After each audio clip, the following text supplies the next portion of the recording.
Hello, c'est HR, votre chroniqueur. Alors je viens de voir sur Netflix Loup-garou porté par Jean Reno et Franck Dubosc. Alors sur le fond, ce sont deux acteurs que j'apprécie. Je n'avais pas du tout fait attention à la sortie de ce film sur la plateforme Netflix.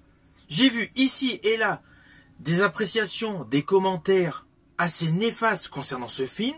Forcément, cela m'a interpellé. Surtout que les deux acteurs sont deux excellents acteurs. Alors oui, il y a toute une distribution autour d'eux, qui joue très bien.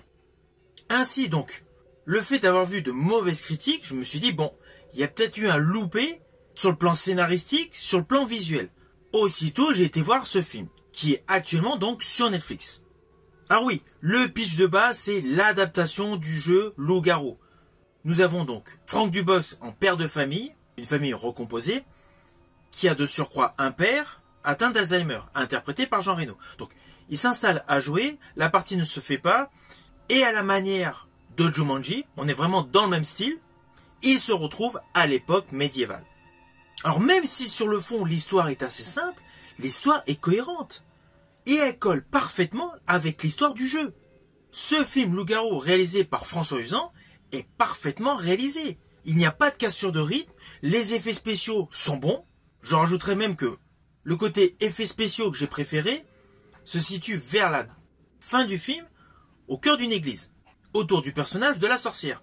Mis à part ça, la représentation des loups-garous, elle est super bien faite.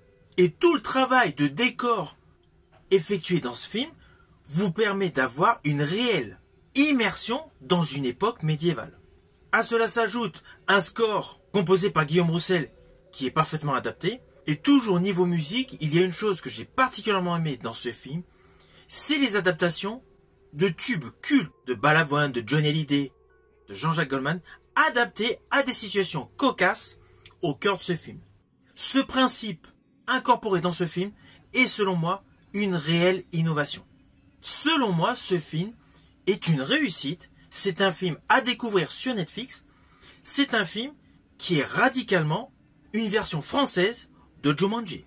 Si vous voulez passer un bon moment en famille, naturellement, je vous invite à regarder ce film sur Netflix. Si vous avez aimé ma vidéo, n'oubliez pas, petit pouce vers le haut, pensez à partager. Et quant à moi, je vous dis à bientôt pour une prochaine vidéo.